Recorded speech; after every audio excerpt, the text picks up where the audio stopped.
तो बच्चों, आज जीएसटी में कुछ ऐसी चीजें सीखनी है हमको जिसमें फर्स्ट यूनिक चीज है कि कौन सी आइटम्स पे जीएसटी नहीं लगता है। पिछले लेक्चर्स में हमने ये तो देखा कि जीएसटी क्यों आया, बराबर है, जीएसटी क्यों आया, उसका रीजन देखा, पुराने स्टैट्यूट्स के कुछ लिमिटेशंस भी देखे। आज थोड़ा मैं सर्विस टैक्स के बारे में भी बताऊंगा, उस दिन बाकी रखा था। बट आज मैं आपको एक चीज बहुत इंपॉर्टेंट बता रहा हूँ, अभी भी वो पुराने स्टैट्यूट जिंदा है कि नहीं। तो यस, कुछ स्टैट्यूट जिंदा है कुछ ट्रांजैक्शंस के लिए। तो वो कौन से ट्रांजैक्शंस है उसके लिए एक छोटा सा मैंने कुछ लिखा है, जस्ट सी द सेम। मैंने यहाँ लिखा है ए सी डी पीना। ए सी डी पीना। किसी बच्चे को हम नहीं बोलते ए बेटा दूध पी लेना, ऐसा ए सी डी पीना, ऐसा याद रखो आप। थोड़ा और लगेगा कि सर आप क्या बोल रहे हो, नहीं मैं बोल रहा हूँ, ऐसे बोल रहा हूँ जिससे आपको याद रहेगा। ये ए का फुल फॉर्म है कुछ, aviation, turbine, fuel. A. C का मीनिंग है crude petroleum, crude petroleum.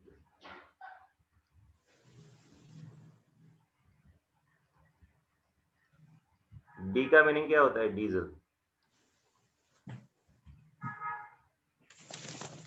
But कैसा डीजल है, high speed, high speed diesel. C का फुल फॉर्म है पेट्रोल, जिसको also known as motor spirit.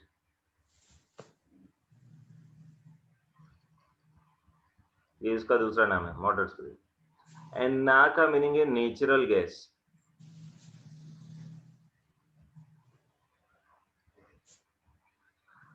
अब ये जो वर्डिंग्स है ना, इससे आपको याद रहेगा कि ये ए सी डी पीना क्या है। ए सी डी पीना। अब इतने जो प्रोडक्ट्स है उस पे क्या है, अभी भी excise and VAT are subject to excise and VAT today.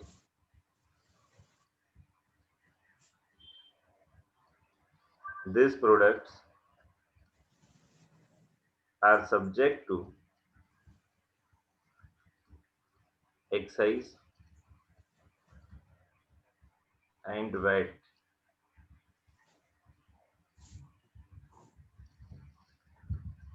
till today. ये टिल टुडे पे मैं उतना फोकस में नहीं कर रहा हूँ। ये क्यों, क्योंकि टुमारो भी रहेगा। टिल टुडे लिखा है तो आपको लगेगा कि सर ने पढ़ा है उस दिन तक, ऐसा नहीं है। ये आगे भी रहने वाला है। कब तक रहेगा सर? ये तब तक रहेगा जब तक हमारे ये जीएसटी काउंसिल्स के लोग जो है वो उसको परमिशन नहीं देते थे कि जीएसटी में अब आ चुके हो आप, ऐसा जब तक नहीं बोलते तब तक ये रहेगा। तो ACDP ना means aviation turbine fuel, crude petroleum, diesel, that is high speed diesel. P stands for petrol, that is motor spirit, and N stands for natural gas. ये सभी पे अभी भी पुराने एक्साइज और वैट लगे हैं। सर सर्विस टैक्स नहीं, अब ये गुड्स है, गुड्स पे सर्विस टैक्स कैसे लग सकता है? ये सभी टेंजिबल आइटम्स है, तो ये सभी गुड्स है, गुड्स पे सर्विस टैक्स नहीं है, तो ये सब पे एक्साइज है, वैट है। सिर्फ सीएसटी है क्या? एक स्टेट से दूसरे स्टेट के अंदर तो वैट है, तो सीएसटी भी है ना? वैट लोकल सेल्स टैक्स है, तो CST inter state sales tax है, तो वो भी है। तो इतनी चीजें हैं इसके अंदर अभी भी। ओके, तो एसीडी पी ना आप समझ लीजिए, ये सब चीजें अभी भी वैट और एक्साइज से ही लेवी हो रही है। और आपको मालूम होगा कि एक्साइज का और वैट का what is the tax rate culture, you know what is the tax rate? Excise जो है ना और वैट है ना, उस पे तकरीबन तकरीबन 40% टैक्स है, 35 से 40। It depends upon the state, क्योंकि वैट स्टेट लेवी है, बट एक्साइज भी 35 से 40% सेंट्रल लेवी। एंड हर एक स्टेट अपने अपने हिसाब से दूसरा 35-40%। मीन्स क्या है मालूम है? आपका अभी सपोज 40 रुपए का पेट्रोल सपोज पड़ रहा है एक पेट्रोलियम रिफाइनिंग कंपनी को फॉर एग्जांपल, तो वो 40 रुपए पेट्रोल में वो पहले एक्साइज लगाएंगे। अब 40 रुपए का पेट्रोल है सपोज, उसमें एक्साइज उन्होंने लगाया, एक्साइज सपोज 40% लगाया, तो 16 हो गया। तो 40 प्लस 40 का 40% दैट इज 16, 56 हुआ, है ना? 16 ऐड किया तो 56 हुआ। अब ये 56 पे, ये 56 पे ये लोग फर्दर टैक्स लगाते हैं। ये 56 पे ये लोग फर्दर टैक्स लगाते हैं। कितना सर? वैट लगाएंगे, है ना? तो वैट सपोज 40% है फिर से, तो लगा दो 40% 56 का। ऐसे ही जस्ट रफली लगा दो। 56 का 40% कितना होगा? 20 22.4, है ना? ऐसा होगा 22.4। अब 56 में 22.4 ऐड कर दो, तो 78.4, है ना? चल रहा है ना अभी? अब बताऊं, अभी आप, मैं कल ही पेट्रोल भराने गया था, मैंने रेट देखा, शायद 80 रुपया चल रहा है पेट्रोल का अभी राइट। तो 40-40 भी लगाए ना तो इतना हो रहा है, ये इससे भी ज्यादा होगा शायद। आप समझ रहे हो? तो ये रेट चल रहा है बच्चों, इसमें डीलर का कमीशन, बहुत सारी चीजें ऐड होती है, ऐसा करके कुछ 80 रुपए का प्राइस बनता है। इवन ट्रांसपोर्टेशन वगैरह भी अलग अलग जगह का अलग अलग होता है। But what I want to tell is 40% tax है। और मालूम है जीएसटी में highest rate of tax central का एंड स्टेट का और कंबाइन करे आईजीएसटी तो उसका 40% है। अब ये लोग अभी भी ऐड क्यों नहीं करना चाहते? ये सब चीजें पुराने एक्ट से ही रन क्यों कर रहे हैं? क्योंकि पुराने में आप समझो कि पुराना जो एक्साइज था उसकी जगह अभी सीजीएसटी है। पुराने में जो वैट था उसकी जगह अभी एसजीएसटी। वैट स्टेट लेवल का टैक्स था, तो इसलिए मैं एसजीएसटी बोल रहा हूँ। And CGST that is central level का टैक्स, एक्साइज था, दोनों लगते थे ना।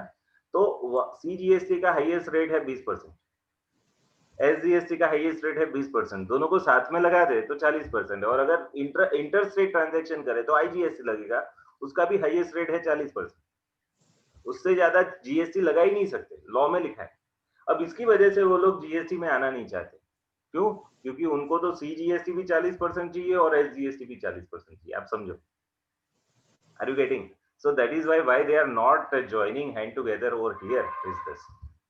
अब मैं आपको थोड़ी और हिस्ट्री बताऊंगा कि ये तो पुराने रीजंस थे। Tax on tax was the major reason, जिसको हम कास्केडिंग इफेक्ट बोलते थे, कि टैक्स ऑन टैक्स होता था। और लास्ट लेक्चर में मैंने उदाहरण के थ्रू भी बताया था कि 100 रुपए पे 12.5 एक्साइज, तो 112.5 हुआ। वो 112.5 में फिर से 15% वैट, तो टोटल कीमत होती थी 129.375 या 875 ऐसा कुछ। उसमें आप 12.5 पे भी फिर से 15% वैट लगाते थे, तो वो जो था उसको बोलते थे कास्केडिंग। और ये सबसे बड़ा रीजन था कि why the GST has to be that. क्यों? अब जीएसटी से ये चीज बंद हो गई है ना, टैक्स ऑन टैक्स बंद हो गई, सभी का एसेसेबल वैल्यू सेम हो गया। एक्साइज वालों के लिए एसेसेबल वैल्यू 100 था, जबकि वेट के लिए एसेसेबल वैल्यू 112.5 होता था। अब क्या हो गया? एक्साइज वाला हो या वेट वाला, मीन सेंट्रल वाला हो या स्टेट वाला, सभी के लिए एसेसेबल वैल्यू तो वो 100 रुपया ही रहेगा आज के दिन में। अब क्या हो गया है मालूम है? मैं आपको बता रहा हूँ, देखो।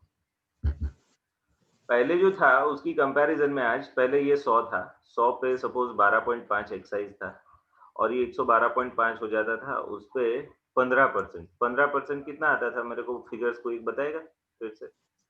सो 16.875 ऐसा कुछ था ना? हाँ। मेरे को बताओ ना एग्जैक्ट फिगर। 129.375 ऐसा कुछ होता था, यही फिगर थी? जरा बताओ तो। 112.5 का 15 यस सर। ऐसा था ना? अब क्या हो गया मालूम है? ये प्री जीएसटी में था। अब जीएसटी में क्या है मालूम है? ये 100 है, ये सेंट्रल के नाम का, ये सेंट्रल के नाम का था, ये स्टेट के नाम का था। अब सेंट्रल के नाम पे सीजीएसटी है, वो भी 9%, और स्टेट के नाम पे एसजीएसटी है, वो भी 9%, और अब 118। ये 9% 100 पे ही लगता है, ये 9% भी 100 पे लगता है। ये 9% 109 पे नहीं लग रहा है। पुराने में क्या था? ये जो 15% थे ना, वो 112.5 पे लगते थे। तो यहाँ का जो रेट है वो ये 109 पे नहीं लग रहा है, वो सेम 100 रुपीज पे लग रहा है। सो ये फायदा है जीएसटी का। तो आप सोचो, पुराने में ये जो चीज इतने में पड़ती थी, पहले तो 12.5 की जगह 9% रेट हो गया, यहाँ 15 की जगह भी 9% हो गया, और दूसरा टैक्स ऑन टैक्स नहीं रहा। तो उसकी वजह से पहले जो चीज 129.37 में आती थी, 375 में आती थी, अब वो 118 में आ रही है। तो ये फायदा है जीएसटी का। जीएसटी आने से ना प्राइस गिरनी चाहिए। क्या होनी चाहिए? प्राइस कम होनी चाहिए जीएसटी आने से। बराबर है? जीएसटी आने से प्राइस कम होनी चाहिए और ये जरूरी है। ओके, तो now let me start with the topic further.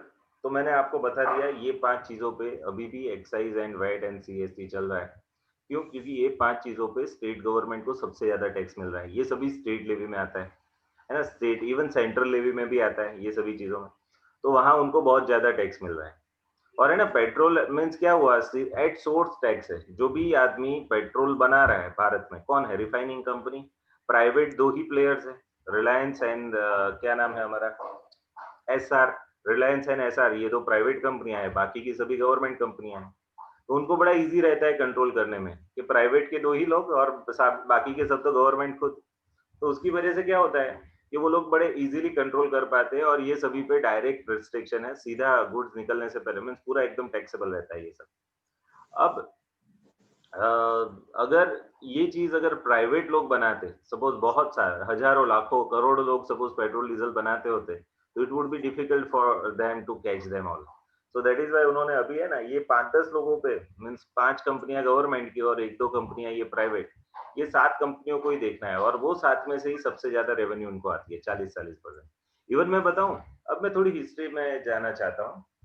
Year 2000 में क्या हुआ था जब बीजेपी की गवर्नमेंट थी, तब एक कमेटी थी, उन्होंने सजेशन दिया था कि जीएसटी लाया जाए। जीएसटी लाना चाहिए या उसकी जीएसटी लाना चाहिए, वो देखने के लिए उन्होंने कमेटी बनाई थी। वो कमेटी ने प्रेजेंटेशंस भी दिए कि लाना चाहिए। बट 2004 में ना, आपको मालूम है, गवर्नमेंट चेंज हो गई, कांग्रेस आ गई, यूपीए मीन्स। अब 2004 में उनकी गवर्नमेंट आई, उन्होंने जो रिफॉर्म्स लाए वो वैट लेवल पे लाए। पुराने जो स्टेट लेवल के टैक्स थे उनका नाम चेंज करके उन्होंने वैट कर दिया। 2003-4 में ये सब रिफॉर्म्स हुए, है ना? वो वैट वाला चैप्टर जब पहले पढ़ा था तब ये सब था, तो वैट हुए। पहले है ना, गुजरात का जो लोकल सेल्स टैक्स था ना, उसको हम गुजरात सेल्स टैक्स बोलते थे, फिर उसका नाम बन गया गुजरात वैट, है ना? 2004 से। तो गुजरात में तो 2006 से वैट आया, बट पहले 2006 से पहले वो गुजरात सेल्स टैक्स था, अब गुजरात वैट हो गया। ये चेंजेस आए 2006 में। यूपीए गवर्नमेंट के एक फाइनेंस मिनिस्टर थे, पी चिदम्बरम। क्या नाम था? पी चिदम्बरम। तो ये पी चिदम्बरम जो थे ना, उन्होंने बजट सत्र में, जब 2006 के फाइनेंस एक्ट का बजट वो बना रहे थे 2006 में, वो जो बजट रख रहे थे जिसका लेटर ऑन फाइनेंस एक्ट बनता है, तो उस टाइम उन्होंने घोषणा कर दी, अनाउंसमेंट कर दी कि हम लोग है ना इस बार सोच रहे हैं कि जीएसटी लाए और वो हम 2010 से ला लेंगे। Means we are going to bring the GST नाम का एक एक्ट, जो 2010 से हम इम्प्लीमेंट कर रहे हैं। उन्होंने ऐसा बताया। क्यों ऐसा बताया मालूम है? 2004 से उनकी गवर्नमेंट लगी थी 2009 तक, तो उनका जो कार्यकाल था तब तक तो वो लाने वाले ही नहीं थे। वो सोच रहे थे कि हम दूसरी बार अगर जीते के आएंगे तब लाएंगे। आप सोचो, पॉलिटिशियंस के वादे कैसे झूठे होते हैं, आप समझ लो। तो उन्होंने लोगों को लॉलीपॉप दे दी कि आप हमको फिर से जिताओगे ना तो हम जीएसटी लाएंगे, आप समझो। फिर साल चलते गए, कुछ एफर्ट्स होता गया, फिर से उनकी गवर्नमेंट बनी, बट आया नहीं। उनकी गवर्नमेंट फिर से बनी है 2010 में, they are going to elect again 2009 से 2014 में। फिर से उनकी गवर्नमेंट बनी, यूपीए गवर्नमेंट, बट जीएसटी नहीं ला पाए। हर साल 2010 का फाइनेंस एक्ट आया ना, तब बताया कि इस बार नहीं 2011 से करेंगे। फिर 2011 का जब फाइनेंस एक्ट आया ना, तो फिर से बोले कि 2012 पे लाएंगे। 2012 का फाइनेंस एक्ट आया ना, फिर से बोले 2013 पे लाएंगे। आपको मालूम है 2009 से मैंने क्लास चालू की है और तब मैं लिखता था पहले वैट के हमारे पेम्पलेट में कि भाई VAT GST would be applicable from 1/4/2010। फिर 2010 में नहीं आया, तो फिर उन्होंने बोला था कि 2011 से आएगा, तो मैं अपने पैम्पलेट में लिखता था कि it would B come from 1 अप्रैल 2011। तब तक मेरी 2 साल की 4 बैचेस हो गई थी। हर बैच में मेरे को है ना डेट फाइनल नहीं होती थी। क्यों? क्योंकि गवर्नमेंट फाइनल नहीं करती थी। फिर मैंने वो है ना पूरा लाइन ही निकाल दिया मेरे पैम्पलेट में से। मैंने वहां एक लिख दिया नया लाइन कि GST would be applicable from the date on which government will decide. ऐसा लिख दिया था लाइन। अब सोचिए 2012 में नहीं ला पाए, 13 में नहीं ला पाए, 14 में नहीं ला पाए, फिर क्या, फिर वो चले गए बीजेपी आ गई, मोदी साहब आ गए। और मोदी साहब ने है ना पहले ही ईयर में उन्होंने एक कमिटी का गठन किया कि हम जीएसटी कैसे लाए। और वो कमिटी ने जो काम चालू किया, उन्होंने अनाउंस किया कि अब हम शॉर्टली जीएसटी लाएंगे। और उस टाइम हमारे फाइनेंस मिनिस्टर थे अरुण जेटली जी। उन्होंने बहुत बड़ा कंट्रीब्यूशन दिया जीएसटी लाने में। सबसे बड़ी दिक्कत क्या थी, पी चिदम्बरम मीन्स यूपीए काल में भी जीएसटी की सबसे बड़ी दिक्कत ये थी कि स्टेट्स रेडी नहीं थे जीएसटी में मर्ज होने के, क्योंकि उनको वैट बंद करना है और उसकी जगह जीएसटी लाना है। और उसके भी रेट ये बोल रहे थे 9%, 10% से ज्यादा नहीं लगाने, कम ही लगाने। तो अब स्टेट सोच रही थी यार, हम हमारा मेन रेवेन्यू है ये वैट वाला, और उस वो भी चला जाएगा।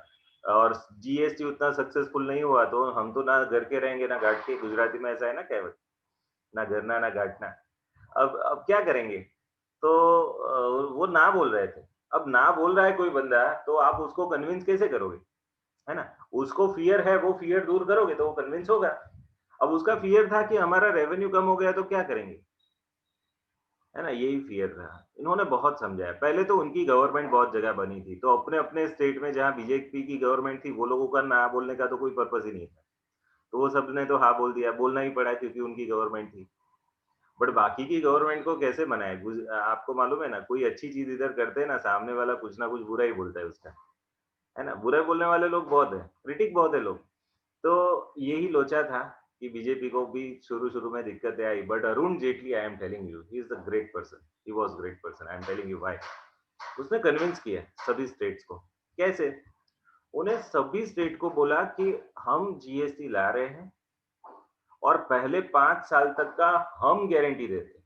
हमारी गवर्नमेंट है ना, हमारी गवर्नमेंट गारंटी देती है कि अगर आपको कुछ भी कलेक्शन कम हुआ टैक्स का, मीन सपोज गुजरात है, सपोज उसका वैट का कलेक्शन सपोज होता था 20,000 करोड़, है ना? 20,000 करोड़ का वैट का कलेक्शन सपोज होता था। जब जीएसटी नहीं आया था तब पहले वैट था, तो उस टाइम 20,000 करोड़ का कलेक्शन होता था। और हर साल सपोज 1,000 करोड़ का कलेक्शन बढ़ता था उनका, ऑन एन एवरेज, मीन्स 5% जितना इंक्रीज होता था।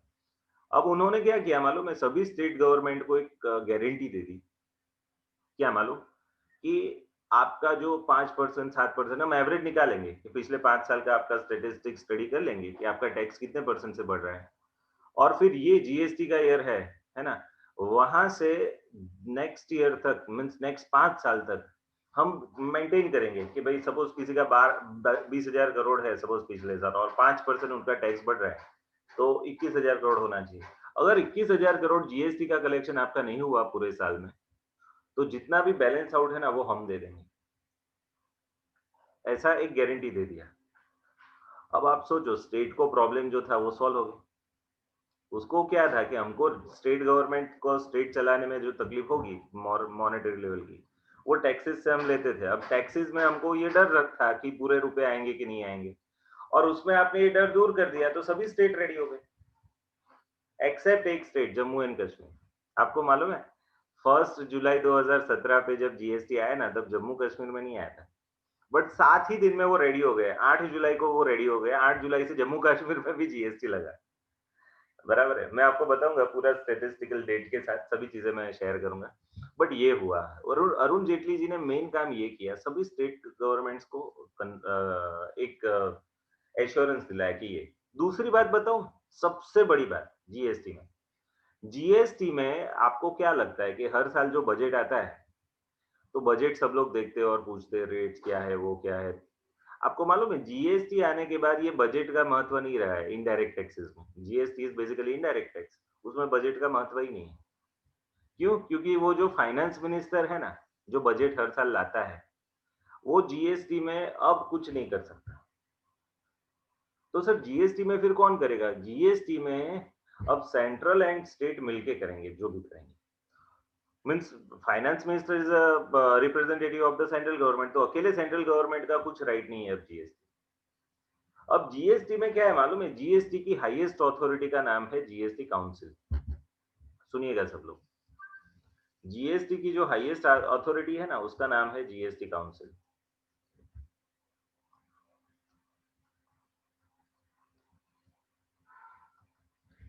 और ये काउंसिल जो है ना, उसमें 2 लोग हैं, जीएसटी काउंसिल में 2 लोग हैं। एक है सेंट्रल गवर्नमेंट के representative, central government representatives,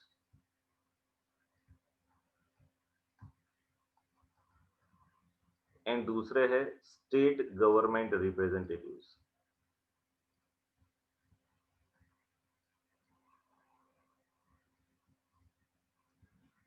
means हर एक स्टेट का फाइनेंस मिनिस्टर होगा, मेनली फाइनेंस मिनिस्टर होते हैं, हर एक स्टेट के फाइनेंस मिनिस्टर जो होते हैं, mainly state finance minister.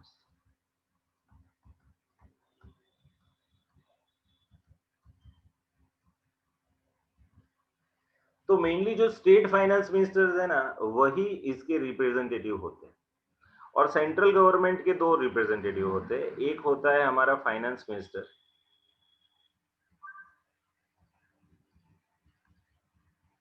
And दूसरा होता है स्टेट लेवल का minister, state level minister. Means एक गवर्नमेंट का ऐसा मिनिस्टर है जो स्टेट लेवल की चीजों को भी देखता है, तो वो बंदा, एंड फाइनेंस मिनिस्टर वो सेंट्रल लेवल का। यहाँ के 2 रिप्रेजेंटेटिव, और यहाँ हमारे कितने स्टेट है, तो आपको मालूम है कि भाई इंडिया में there are 29 states and 7 union territories. अब वो 29 की जगह 28 स्टेट हो गए और 2 यूनियन टेरिटरी बढ़ गई, लेह लद्दाख एंड जम्मू कश्मीर। बट जम्मू कश्मीर को वो लोग वापस स्टेट बना देंगे, उसका जनरल इलेक्शन होगा और वहां वो स्टेट बनेगा, ठीक है। तो ये चल रहा है, बट आप समझो कि 28 स्टेट तो मानो आप, 28 स्टेट तो है, तो 28 स्टेट के एक एक रिप्रेजेंटेटिव, मीन्स हर एक स्टेट का एक फाइनेंस मिनिस्टर उधर होगा, काउंसिल का मेंबर है। एंड दूसरा क्या, सेंट्रल गवर्नमेंट के रिप्रेजेंटेटिव 2 ही है, एक है हमारे फाइनेंस मिनिस्टर, जो भी फाइनेंस मिनिस्टर होता है, पहले अरुण जेटली थे, अब अभी राइट नाउ निर्मला सीतारमन जी है, तो वो। एंड दूसरे एक स्टेट लेवल का, सेंट्रल गवर्नमेंट का ही एक स्टेट लेवल की मैटर्स का एक रिप्रेजेंटेटिव। तो ये 2 लोग। अब आप सोचो 28 वो और 2 ये, 30 लोग मिलकर निर्णय करेंगे, है ना, देश में जीएसटी कैसे लाना है। और अब आप सोचो वो 28 में सभी सेंट्रल के आ गए, सभी स्टेट्स इंडिविजुअली आ गए, सभी स्टेट्स आ गए इंडिविजुअली। दूसरा, सेंट्रल भी आ गया, है ना, फाइनेंस मिनिस्टर एंड दूसरे मिनिस्टर है वो। तो सेंट्रल एंड स्टेट दोनों ने मिलके अब ये गठन किया काउंसिल का। और ये काउंसिल में मजे की बात बताऊं, जीएसटी काउंसिल की, उधर कुछ भी निर्णय लेना है ना, इनडायरेक्ट टैक्स का, मीन्स जीएसटी का कुछ भी निर्णय लेना है, तो अब कोई एक आदमी के हाथ में रहा ही नहीं, ये सब 30 लोग मिलकर निर्णय लेते, है ना। और हर एक, अगर, और उसमें उन्होंने रखा है कि 75% वोटिंग, अगर कोई एक मैटर के फेवर में हुआ, कितना, 75% वोटिंग कोई एक मैटर के फेवर में हुआ, तो तो तो तभी ही हम वो निर्णय ले पाएंगे। अगर 75% से 1% भी कम है, तो निर्णय ही नहीं लिया जाएगा, जो पुराने निर्णय है वही रहेंगे। तो दैट इज वाई अब मैं बोल रहा हूँ, फाइनेंस एक्ट जो सेंट्रल गवर्नमेंट लाता है ना, उसका इधर कोई मीनिंग ही नहीं रहा, वो अब सिर्फ direct tax, that is income tax के लिए वो मीनिंग बना रहेगा। बाकी सीधा सीधा सब जो भी जीएसटी रिलेटेड चेंजेस लाने हैं, तो ये लोगों की काउंसिल की मीटिंग में आता है, वो जो भी चेंज लाना है वो काउंसिल की मीटिंग में होगा। Are you getting this? और ये काउंसिल हर, है ना, 2-3 महीने एक बार मिलती है, तो पूरे साल में ना 3-3 महीने में एक बार मिलेंगे, आप सोचो, तो 4 बार मिलेंगे टोटल साल में। अब ऐसा फिक्स नहीं है कि हर 3 साल पे, बट ऑन एन एवरेज मैं बता रहा हूँ। पहले तो शुरू-शुरू में तो हर 25-30 दिन पे हर महीने में एक-एक मीटिंग होती थी। अभी क्या है, अब थोड़ा स्टेबल हो चुका है, तो अब है ना, आइडियली 2-3 महीने में एक बार मिल जाते हैं, और उसमें कुछ भी नए चेंज लाने हैं तो वहाँ वो लाते हैं। तो ये है हमारा जीएसटी काउंसिल, ठीक है। और अभी जीएसटी में रेट चेंज करना है, वैल्यू चेंज करना है, आपको कोई चीज पे जीएसटी लगाना है, कोई चीज पे एग्जम्प्ट करना है। पहले कोई चीज एग्जम्प्ट थी, अब उसको टैक्सेबल करना है, कोई चीज पहले टैक्सेबल थी, अब उसको एग्जम्प्ट करना है। तो ये सब निर्णय उधर ही लिए जाते हैं, जो भी छोटे मोटे चेंजेस एक्ट में लाने हैं ना, उसका सजेशन भी वहां दिया जाता है। और वो जीएसटी काउंसिल जो सजेशन देगी ना, उस हिसाब से हर एक सेंट्रल गवर्नमेंट एंड हर एक स्टेट गवर्नमेंट अपने अपने रिस्पेक्टिव लॉ में चेंज करेगी। मीन सपोज उन्होंने बताया कि ये चीज है, उस पे जीएसटी का रेट अब है ना 12% रख दो, पहले वो 18 में था, अब 12%। तो वो 12% चेंज लाना है, तो वो सीजीएसटी एक्ट में सेंट्रल गवर्नमेंट चेंज करेगा और एसजीएसटी एक्ट में स्टेट गवर्नमेंट चेंज करेगा। Are you getting? तो काउंसिल जो बताएगी ना, उस हिसाब से गवर्नमेंट करेगा। तो अब गवर्नमेंट का खुद का कुछ राइट ही नहीं रहा है, समझ लो, इनडायरेक्ट टैक्स में। अब वो सभी पे बाँट दिया है। इसीलिए ये स्टेट रेडी हुए। सच में बताऊँ, ये भी अरुण जेटली जी ने किया है। अरुण जेटली जी ने बोला कि आप कभी भी ऐसा मत सोचो कि हम सेंट्रल गवर्नमेंट है और हम ही निर्णय करेंगे। हम और आप मिलकर निर्णय करेंगे। हम लोगों का एक मीटिंग होगा, एक कलेक्शन होगा, एक बॉडी होगा जिसका हम काउंसिल बोलेंगे और काउंसिल के आप एक्टिव मेंबर हो। तो आपका सजेशन उधर माना जाएगा और 75% लोग जब तक रेडी नहीं होंगे तब तक जीएसटी हम नहीं लाएँगे। मीन्स 75% लोग रेडी नहीं होंगे तब तक हम वो चेंजेस भी नहीं करेंगे। तो उसपे ये सब लोग रेडी हुए। तो देखो, सभी स्टेट रेडी क्यों हुए? ये 2 रीज़न की वजह से। एक तो उन्होंने गारंटी दिया कि अगर आपको रेवेन्यू लॉस हो रहा है तो वो हम देंगे। पहला गारंटी ये दे दिया और दूसरा उन्होंने क्या गारंटी दिया? दूसरा गारंटी उन्होंने ये दिया कि कि आप लोगों को भी एडमिनिस्ट्रेशन में पूरा मौका है ना? जीएसटी में कुछ भी चेंजेस लाने हैं तो वो काउंसिल ही ला सकती है और काउंसिल के आप मेंबर हो। तो आपके इंडिविजुअल जो ओपिनियन है उसका उधर कंसिडरेशन लिया जाएगा। आप सोचो 25% 30% लोग भी इकट्ठा हो जाए ना कि ये चेंजेस नहीं लाने देना है, तो वो नहीं लाने देंगे। आप समझ लो। क्योंकि 75% वोटिंग से ही मामला चलेगा। आप समझ लो। तो सभी लोग रेडी होंगे ना तभी चेंज आएगा। तो दैट इज़ व्हाई। ओके, तो ये जीएसटी काउंसिल के बारे में था। फिर एक चीज़ मैं आपसे बताना चाहता हूँ कि जीएसटी नेटवर्क। पहले क्या था, हर एक स्टेट गवर्नमेंट अपना खुद का एक वेबसाइट बनाती थी, है ना?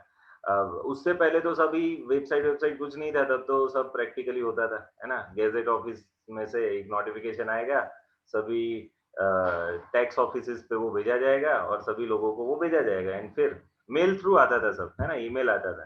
फिर लोग पढ़ते थे और वो उसके बेस पे फिर इंटरप्रिटेशंस निकालते थे, वो सब होता था। फिर लेटर ऑन उन्होंने कंप्यूटराइज़ेशन जितना बढ़ा 2000 के साल के बाद उन्होंने सभी जगह, सभी स्टेट का खुद का एक वेबसाइट आ गया और वो वेबसाइट में सब चीज़ें देते थे। अब ऐसा ही पूरे देश का ये एक कंबाइंड लॉ बन गया है ना? तो उसके लिए एक कंबाइंड वेबसाइट बनी। अब वो वेबसाइट जिसको हम पोर्टल बोलते हैं आइडियली, तो वो वेबसाइट या वो पोर्टल को हम क्या बोलेंगे? वो पोर्टल को हम बोलेंगे जीएसटी नेटवर्क। क्या बोलेंगे? GST network. जिसको शॉर्टली वो बोलते हैं जीएसटीएन।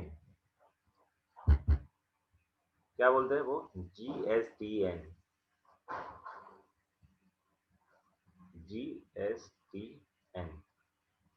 ये क्या होता है? इसका फुल फॉर्म है जीएसटी नेटवर्क। GST network.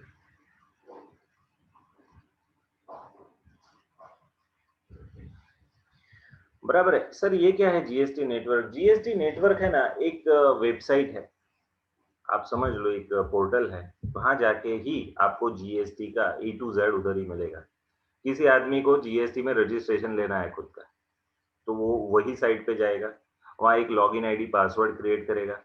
फिर उसके बाद एक एप्लीकेशन भेजेगा, तो उसका रजिस्ट्रेशन हो जाएगा। आप समझ लो। किसी को अपना रजिस्ट्रेशन कैंसल कराना है, तो उसका भी एक आईडी पासवर्ड होगा। उससे वो वहाँ जाएगा, वही नेटवर्क में जाएगा और वहाँ एक एप्लीकेशन होगी कि भाई मेरा रजिस्ट्रेशन कैंसल करा दो। तो वो एप्लीकेशन वो भरेगा, भेजेगा उनको, उनका रजिस्ट्रेशन ऑनलाइन कैंसल होगा। फिर सपोज़ किसी को अपना जीएसटी का रिटर्न भरना है कि भाई पूरे महीने में हमने इतना सेल किया, चलो उसका एक रिटर्न होता है जिसका नाम है जीएसटीआर 1। उसमें हर एक व्यापारी दिखाता है कि मैंने ये महीने में इतना-इतना सेल किया और इतने-इतने बायर्स को बेचा।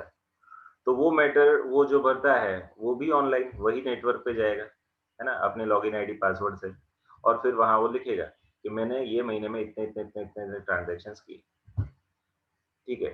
हर एक बंदा अपना जीएसटीआर 1 भरेगा, फिर जीएसटीआर 3 आता है, 3B।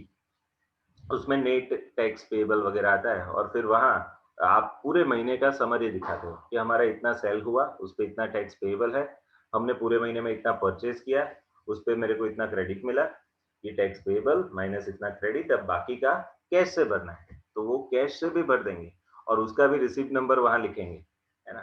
तो ऐसा वो तीसरा रिटर्न है जीएसटीआर 3B। तो ये है ना, हर महीने में ये 2 रिटर्न तो भरने ही होते हैं, जो मंथली बेस्ड एसएससी है। जीएसटी में 2 प्रकार के एसएससीज़ हैं। एक मंथली बेस्ड एसएससीज़ एंड दूसरे हैं क्वार्टरली बेस्ड एसएससी। कुछ हमारे फाउंडेशन के बच्चों को ये एसएससी वर्ड नया लगेगा कि सर ये एसएससी क्या होता है? तो SSC means the person who is liable to pay tax. Sir spelling क्या है उसका? आपको पहली बार शायद समझ रहे हो तो मैं बता देता हूँ। एसएससी का स्पेलिंग ऐसा होता है, A double S E double S double E. SSC का मीनिंग क्या है? Person liable to pay tax.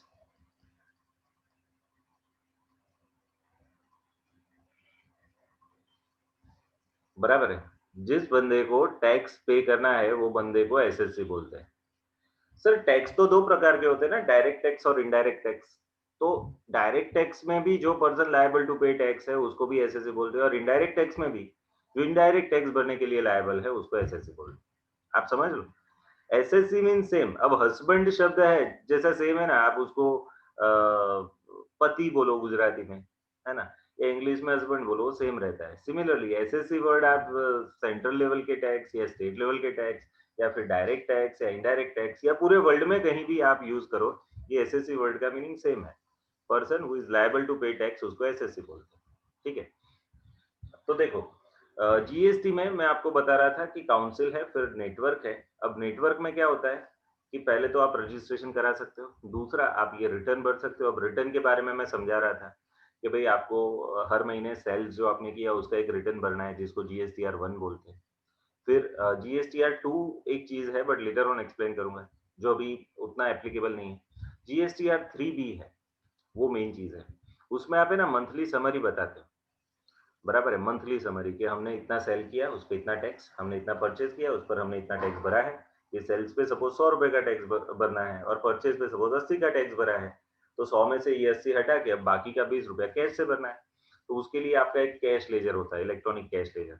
आपको अपने बैंक अकाउंट में से रुपए उधर कैश लेजर में डालना है और फिर वो कैश लेजर का यूज करके आपको टैक्स भर देना है। ठीक है, तो ऐसे होता है। तो मंथली ये दो रिटर्न। अब है ना, कुछ लोग कुछ एसएससीज ऐसे हैं जिनका टर्नओवर बहुत ज्यादा नहीं है, तो उनको ये रिटर्न क्वार्टरली भरना होता है। क्या होता है? क्वार्टरली। क्वार्टरली मीन्स हर 3 महीने पे ये दोनों रिटर्न जीएसटीआर 1 एंड 3 भी दोनों क्वार्टरली भरेंगे वो लोग। ठीक है, तो वो आगे जाके हम पढ़ेंगे कि कितने अलग अलग टाइप के एसएससीज है, सभी की टर्नओवर लिमिट्स क्या है सब। बट मेरे को मेन बताना है कि ये जीएसटी नेटवर्क का यूज क्या है। सबसे पहला रजिस्ट्रेशन कराना है तो वहां जाके कराओगे, रजिस्ट्रेशन कैंसिल कराना है वो भी वहां जाके, फिर रिटर्न्स भरने हैं तो वो भी वहां जाके, फिर टैक्स भरना है सर टैक्स, तो वो भी वहां जाके। वहां कैश लेजर है तो वहां आपको पहले अपने बैंक अकाउंट में से रुपए उधर डालने हैं कैश लेजर में, फिर कैश लेजर में से टैक्स पे करना है। तो ये टैक्स भरना है। फिर सपोज आपको कोई नोटिस भेजनी है तो वो काउंसिल मीन्स वो जीएसटी वाले आपको नोटिस भेजेंगे आपके रजिस्टर्ड मेल आईडी पे। बट वो मेल आईडी का आप रिस्पॉन्ड करोगे तो रिस्पॉन्ड भी कहाँ जाएगा? ये जीएसटी नेटवर्क थ्रू ही आप रिस्पॉन्ड कर पाओ। आपके मेल में दिखेगा कि नोटिस आई है, अब नोटिस का जवाब कैसे दोगे? तो अभी है ना, आपको वही आपका लॉगिन आईडी पासवर्ड से वो नेटवर्क में जाना है, फिर वहां आपको रिस्पॉन्ड वाला ऑप्शन मिलेगा और फिर वो जो नोटिस आपको आई है उसका आप जवाब दोगे और उसमें आपको अपने जो भी प्रूफ अपने बचाव में लिखने हैं वो लिखोगे। तो ये इन शॉर्ट जीएसटी का शुरुआत क्रेडल टू ग्रेव ऐसा बोला जाता है ना? है ना, गोरडा क्या बोलते हैं उसको?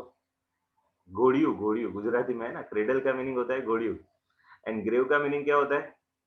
ये जो अंतिम विधि होती है उस टाइम नहीं, वो मुसलमान और क्रिश्चियन को वो कफन में रखते हैं, है ना?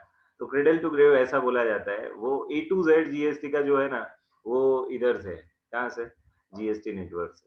तो आप लोगों को भी बच्चों, जब भी जीएसटी में जब भी कुछ भी काम करने को मिलेगा तो you must have to visit this network only, है ना? ये जीएसटी नेटवर्क में आपको जाना पड़ेगा और काम करना पड़ेगा। तो जब भी आप प्रैक्टिसिंग सीएमए के अंडर में या फिर कोई भी जगह जॉब वगैरह में जुड़ोगे तो आपको जीएसटी का काम करना है, तो ये नेटवर्क और ये वेबसाइट आपके लिए बहुत काम की। क्या नाम है उसका? GST network. अब ये जीएसटी नेटवर्क बनाया किसने? तो बनाने वाली हमारी इंडियन कंपनी है जिसका नाम है इन्फोसिस। क्या नाम है उसका? इन्फोसिस। ये जीएसटी नेटवर्क है ना, एक कंपनी है, company, section 8 company. Section 8 company क्या होती है सर? कंपनी के फॉर्म में रजिस्टर्ड हुआ है। Section 8 company means no profit no loss, जिसका पर्पस है ना ऐसी company, not not profit making company, है ना, जिनका इरादा प्रॉफिट कमाने का नहीं है, ऐसी कंपनियों को सेक्शन 8 कंपनीज बोलते हैं, नए कंपनीज एक्ट में। पुराने कंपनीज एक्ट में उसको सेक्शन 25 कंपनीज बोलते थे, क्योंकि सेक्शन 25 में ऐसी कंपनियों के बारे में प्रोविजंस छपी थी। नए कंपनीज एक्ट में 2013 से उसका नाम है सेक्शन 8, है ना? सेक्शन 8 में नॉन प्रॉफिट पर्पस के लिए जो कंपनीज बनी है उसको नॉन प्रॉफिट मेकिंग कंपनीज बोलते हैं। क्लियर है इतना? तो ये था आपका जीएसटी नेटवर्क। ये सभी के बारे में डिटेल आने वाला है ना, मैं आपको सिर्फ अभी है ना थोड़े थोड़े बेसिक्स आपको क्लियर करना चाहता हूँ कि ये क्या होता है। फिर आगे एक चीज आपको मेरे को बतानी है कि जीएसटी के अंदर उन्होंने एक टैक्सिंग इवेंट रखा है जिसको सप्लाई बोलते हैं, और सबसे बड़ा शब्द है सप्लाई। जीएसटी में मेन पॉइंट ही ये है, सप्लाई। अब उसके लिए मेरे को कुछ चीजें बतानी है आपको, सब लोग देखिएगा इधर। टैक्सेबल इवेंट ये एक शब्द था, अभी भी है ना, और हमेशा रहेगा। क्या क्या शब्द बोल रहा हूं मैं? Taxable event.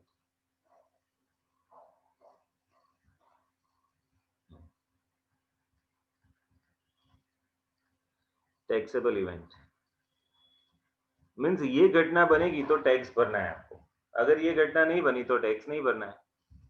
तो ये टैक्सेबल इवेंट कौन सा है? तो अब मैं उसके बारे में बताना चाहता हूं, सब लोग देखिएगा। टैक्सेबल इवेंट अलग अलग लॉ में अलग अलग थे। मैं मेन लॉज इधर लिख रहा हूं, पुराने मेन लॉज लिख रहा हूं। पुराने में पहले एक्साइज था, फिर वैट था, फिर सीएसटी था, फिर सर्विस टैक्स था। इसके बारे में मैं बताऊंगा आज, सर्विस टैक्स के बारे में।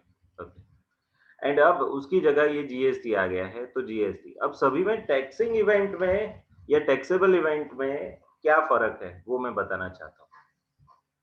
सबसे पहला ये है कि जो पुराने लॉ थे, हर एक में टैक्सिंग इवेंट अलग अलग था,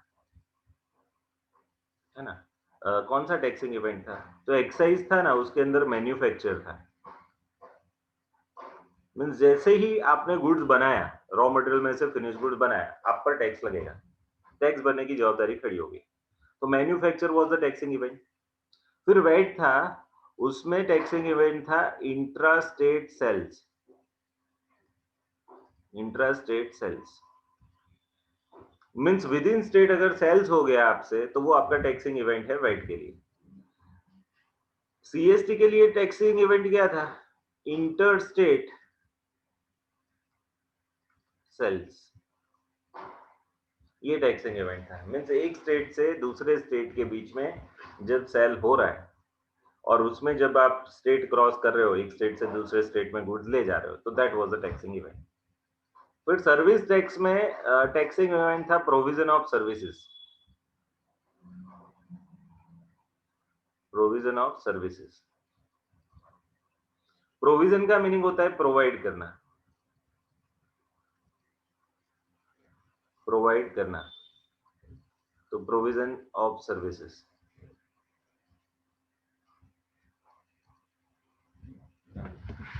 तो सर्विस प्रोवाइड करना, ये टैक्सिंग इवेंट था। अब है ना, जरा समझ लीजिए कि जैसे एक्साइज है, मैं गुड्स बनाता हूँ ना, तब टैक्स भरने का जवाबदारी बन जाता है, भले मैं बेचू नहीं, बेचू तुरंत नहीं, बट एक बार बनाया तो मेरा जवाबदारी हो गया। सिमिलरली वैट में अगर मैंने सेल कर दिया तो मेरा टैक्स भरने का जवाबदारी हो गया, विद इन स्टेट अगर सेल कर दिया तो। सीएसटी में सपोज बॉम्बे से ऑर्डर आया, और वो ऑर्डर की वजह से अब मैं गुड्स यहाँ से बॉम्बे भेज रहा हूँ, तो वो इंटर स्टेट सेल है। और जब स्टेट क्रॉस होता है ना, तब सेल, और सामने वाले को गुड्स मिल जाता है, तब सेल कंप्लीट होता है, तो वो इवेंट पे आपका टैक्स लायबिलिटी बन जाता है। सर्विस टैक्स में ना, जो जो आदमी सर्विसेज दे रहा है, वो सर्विसेज जब देगा, the moment he provide the service, जैसे कि सपोज मैंने आपको पढ़ाया, मेरा जवाबदारी है पढ़ाने का, तो the moment I finish my teaching activity, मेरी जवाबदारी बन जाएगी टैक्स भरने की, सर्विस टैक्स। ठीक है। सिमिलरली सपोज कोई सीए है या सीए में है, उन्होंने कोई क्लाइंट का ऑडिट किया, तो ऑडिट कंप्लीट कर दिया ना, अब उसको टैक्स भरने की जवाबदारी आएगी। जब तक ऑडिट चालू है तब तक नहीं, बट ऑडिट का काम कंप्लीट हो गया अब, क्योंकि you you have provided the services. और उन्होंने उसमें एक प्रोविजन घुसा दिया था बीच में कि उससे पहले अगर रुपए मिल गए आपको, before you provide your service but you get the money in advance, so you have to pay tax on the advance basis, क्योंकि उनको तो क्या whichever is earlier, जितना टैक्स उनको जल्दी मिले वो बेटर है। तो ये उनका एक व्यू पॉइंट था, है ना? तो बट मेन टैक्सिंग इवेंट ये थे। अब आप सोचो जीएसटी में ये सभी चीजों को मर्ज करना है तो कैसे करेंगे? तो उन्होंने ना ये टैक्सिंग इवेंट जो है ना वो जीएसटी में चेंज कर दिया। तो सर जीएसटी में अब सेल्स पे टैक्स नहीं है क्या? जीएसटी में अब मैन्युफैक्चर पे टैक्स नहीं है क्या? जीएसटी में अब सर्विस पे टैक्स नहीं है क्या? नहीं। जीएसटी में अब जो टैक्स है ना वो एक वर्ड पे है जिसको बोलते हैं सप्लाई। जीएसटी में अब जो टैक्स है ना वो कौन से वर्ड पे है मालूम है? Taxing event is supply. GST में टैक्सिंग इवेंट क्या है? सप्लाई। जीएसटी किस पे लगता है? सप्लाई पे लगता है। तो वो मैन्युफैक्चर पे नहीं है, वो सेल्स पे नहीं है, वो सर्विसेज पे नहीं है। आप समझो, ये किस पे है? सप्लाई पे। तो अब तो बड़ा इंटरेस्टिंग हो गया है सर, सप्लाई मीन्स क्या है? तो ये सप्लाई समझना है तो आपको उसका एक सेक्शन है, सप्लाई समझने के लिए एक सेक्शन है जिसका नाम है सेक्शन 7, जिसमें उन्होंने सप्लाई के बारे में लिखा है ना? Section 7 is with respect to supply. GST में पूरा सेक्शन 7 है जो सप्लाई बता रहा है। अब ये सेक्शन 7 में है ना उन्होंने बनाए हैं कुछ पार्ट्स जिसको 7(1) बोलते हैं, फिर 1A बोलते हैं, फिर 2 बोलते हैं। Section 7(1), section 7 subsection 1, section 7 subsection 1A, section 7 subsection 2, section 7 subsection 3। ये है सप्लाई। अब सर सप्लाई को हमको समझना हो तो कैसे समझेंगे? तो वो मैं समझाऊंगा अभी आपको कि सप्लाई का मीनिंग क्या है। और उसके लिए तो मस्त मेरे पास एक चीज रेडी है आपको दिखाने के लिए। मैंने खुद बनाया हुआ एक सप्लाई का सेक्शन 7 का एक पूरा डायरेक्ट वर्जन है जो मैंने खुद बनाया है, बराबर है? तो वो भी मैं अभी आपको दिखाने जा रहा हूँ और इसकी फाइल भी मैं शेयर करूंगा आपको। तो लेट मी शेयर। पहले आपको दिखाऊंगा कि व्हाट इज सप्लाई सेक्शन 7। तो अभी आपको दिख रहा है सभी को बोर्ड पे? Everyone able to see this? Section 7 दिख रहा है? तो मैंने बताया था 7(1) है, 7(1) है, 7(1)A है, 7(2) है एंड 7(3) है। ये पूरा सेक्शन 7 आपको सप्लाई के बारे में बताने जा रहा है। क्या बताने जा रहा है? सप्लाई के बारे में। तो जीएसटी लगता किस पे है बच्चों? सप्लाई पे। जीएसटी किस पे लगता है? सप्लाई पे। और सप्लाई मीन्स व्हाट? अब आपको लगेगा सर फिर तो उसके अंदर मैन्युफैक्चर भी आ गया होगा, उसके अंदर सेल्स भी आ गया होगा, उसके अंदर सर्विस भी आ गया। सही बात है। सप्लाई शब्द ऐसा है ना जिसने बहुत सारी चीजें कवर की है बट कुछ चीजों को नहीं भी किया है, वो भी मैं बताना चाहता हूँ, है ना? तो सप्लाई सर किसको बोलते हैं? तो सप्लाई किसका होता है पहले ये बता देता हूँ। तो सप्लाई गुड्स का या सर्विस का होना चाहिए क्योंकि जीएसटी गुड्स और सर्विस पे है।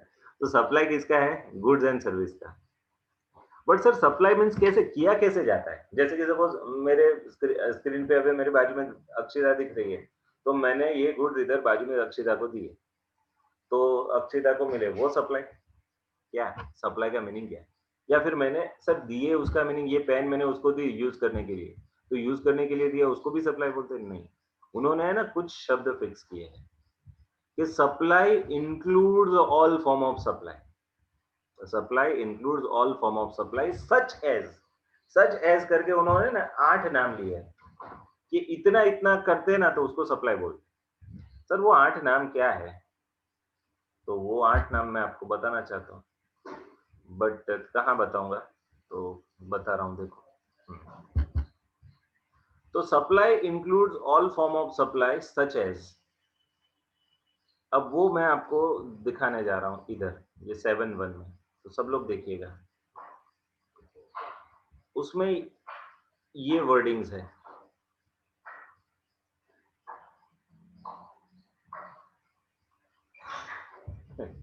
ये क्या लिखो सर? आप क्या लिख रहे हो? कोई दूसरी लैंग्वेज में लिख रहे हो क्या? तो बिल्कुल नहीं। मैंने जानबूझ के ये लिखा है, मैं अभी सभी का फुल फॉर्म भी लिखूंगा। BELL, बेल आपको याद रहेगा, बेल। फिर इंग्लिश में ARE की जगह सिर्फ आर समझ लो, बेल आर। फिर पहले के टाइम पे एसटीडी बूथ होते थे, आपको मालूम है एसटीडी ये क्या होता था सर? पहले के टाइम में है ना, सभी के पास फोन नहीं होते थे, तो फोन करने के लिए उनको है ना एसटीडी बूथ पे जाना पड़ता था। सब्सक्राइबर ट्रंक डायलिंग, एसटीडी का फुल फॉर्म ये है। तो पहले ऐसे एसटीडी बूथ होते थे, वहां जाके आप है ना फोन कर सकते थे। अब वो एसटीडी नाम याद रखने के लिए मैंने लिखा है, अदरवाइज मीनिंग अलग है। इधर देखो, ये सभी का एक एक मीनिंग है। B stands for barter, E stands for exchange, L stands for lease, दूसरी बार एल आया, स्टैंड्स फॉर लाइसेंस।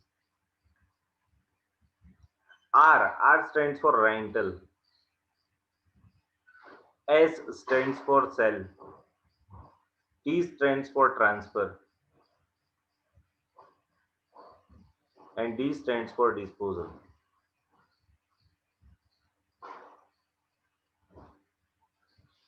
और इसके जैसे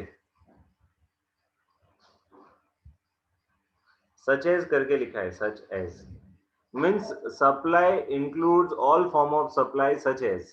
ये सब फॉर्म है, मोड है सप्लाई के, कि इस फॉर्म में भी आप गुड्स या सर्विस को सप्लाई कर सकते हो, मीन्स बार्टर फॉर्म। अब बार्टर क्या होता है सर? बार्टर के अंदर क्या होता है मालूम है? आप पहले है ना ये सिस्टम चल रही थी, बार्टर सिस्टम, अगर आपको याद हो तो। कुछ barter system mean sir, barter system में आपको मालूम है, मैं सपोज गेहूं बना रहा हूँ मेरी खेत में, और आपके वहां चावल बन रहे हैं, तो मेरे को चावल चाहिए तो मैं गेहूं दे दूंगा आपको, और आप मेरे को चावल दोगे। बट उसका एक प्रोपोर्शन फिक्स किया होगा कि अगर मैं 10 किलो गेहूं दूंगा तो आप सपोज 8 किलो चावल दोगे। जिसका मूल्य ज्यादा होगा उसकी क्वांटिटी कम देनी है ना? तो ऐसा था, तो इसको बार्टर बोलते थे, है ना? तो अभी आज के दिन में अभी अगर कोई बार्टर सिस्टम यूज करे तो उसको भी सप्लाई कहा जाएगा। अब मैं एक उदाहरण देता हूँ। सपोज आप सब लोग स्टूडेंट हो, उसमें से कोई एक सपोज स्टूडेंट के फादर गोल्ड में डील करते हैं, गोल्ड में मीन्स ज्वेलरी या फिर गोल्ड बुलियन वगैरह। अब मेरे को सपोज कोई घर में प्रसंग आ रहा है, और मेरा सपोज हैबिट है कि हर साल में कुछ 50,000 या 1 लाख का मैं गोल्ड लेता हूँ फॉर द इन्वेस्टमेंट पर्पज। मेरी लड़की है, उसकी शादी होगी, तो अभी से एज ए फादर मैं सोच रहा हूँ कि कुछ ना कुछ उसके लिए रखो। तो मैं सपोज आप कोई स्टूडेंट है, उसको मैं बता रहा हूँ कि बेटा आपके फादर का ये सोनी का काम है ना, चलो एक काम करते हैं, आपकी फीस कितनी है? फॉर एग्जाम्पल आपकी फीस है 22,000, इंटर का 22 + 22 मिला के 44 है। तो मैं बोलता हूँ कि बेटा 44,000 आपको फीस देनी है पूरे 1 साल की। अब आपके फादर को मैं मिलता हूँ और उनको बोलता हूँ कि सर आप मेरे को 44,000 का गोल्ड दे दीजिए, मैं आपसे कैश में नहीं लेता हूँ सर्विसेज, मैं कैश में कुछ नहीं लेता हूँ, बट मेरी सर्विसेज के अगेंस्ट में मैं आपसे क्या चाहता हूँ? गोल्ड चाहता हूँ 44,000 का। तो ये जो 44,000 का जो गोल्ड मैं आपसे ले रहा हूँ ना बच्चों, ये क्या हो गया? बार्टर सिस्टम हो गया, बार्टर हो गया ना। मैंने क्या दिया? मैंने अपना प्रोडक्ट दिया, आपने अपना प्रोडक्ट दिया, एक दूसरे को बार्टर किया, है ना? तो सर एक्सचेंज क्या होता है? एक्सचेंज क्या होता है? ये एक्सचेंज वर्ड है ना, वो नॉर्मली है ना, वो किसके लिए किया जाता है मालूम है? करेंसी के बारे में होता है। जैसे कि मैंने रुपीज दिए और डॉलर लिए, तो I exchange my currency from rupees to Indian rupees to American US dollars. या फिर मैंने सपोज डॉलर्स दिए और पाउंड लिए, तो वहां एक्सचेंज वर्ड आता है।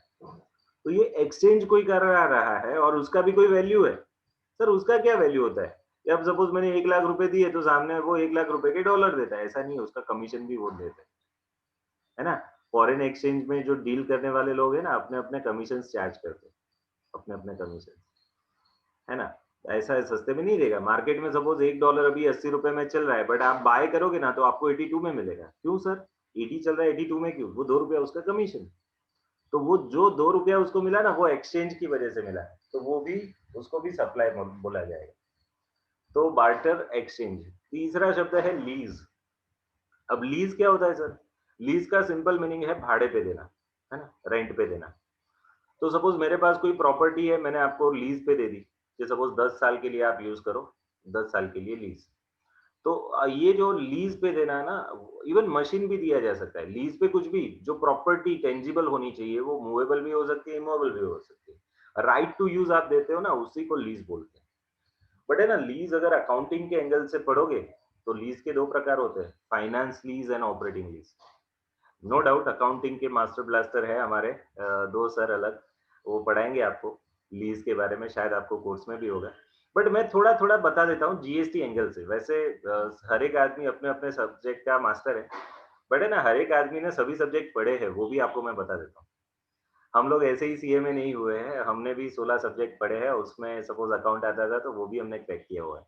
सिमिलरली उन्होंने भी, जो अकाउंट पढ़ा रहा है, उन्होंने भी टैक्सेशन क्रैक किया हुआ है। तो आप समझ लो, सभी को नॉलेज सभी का होता है। बट हम लोग है ना, अभी हमारी स्पेशलाइजेशन बना दी है, 12 साल से हमने ये फील्ड ले लिया है। ओके, तो सुन लीजिए, जो लीज है उसके दो प्रकार है, finance lease and operating lease. ऐसा सर? यस। अभी मैं सिर्फ मीनिंग एक्सप्लेन करूंगा, उसके बाद का जो उसका अकाउंटिंग एस्पेक्ट है वो अकाउंटिंग टीचर आपको बताएंगे, और इसमें भी डिटेल में जाएंगे।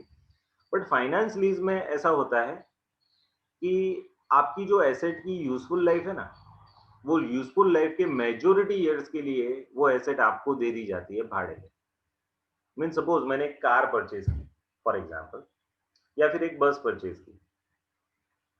बस की सीटिंग कैपेसिटी है सपोज 30 पैसेंजर्स, 30 लोगों की सीटिंग कैपेसिटी वाली मैंने बस ली, बाय की, और फिर मैंने भाड़े पे दे दी किसी को। Road transport good, road transport वाले थे जो पैसेंजर ट्रांसपोर्ट वाले थे, उनको मैंने बस भाड़े पे दे दी, और उसको बोला कि ये 10 साल के लिए तेरे को भाड़े पे दे रहा हूँ।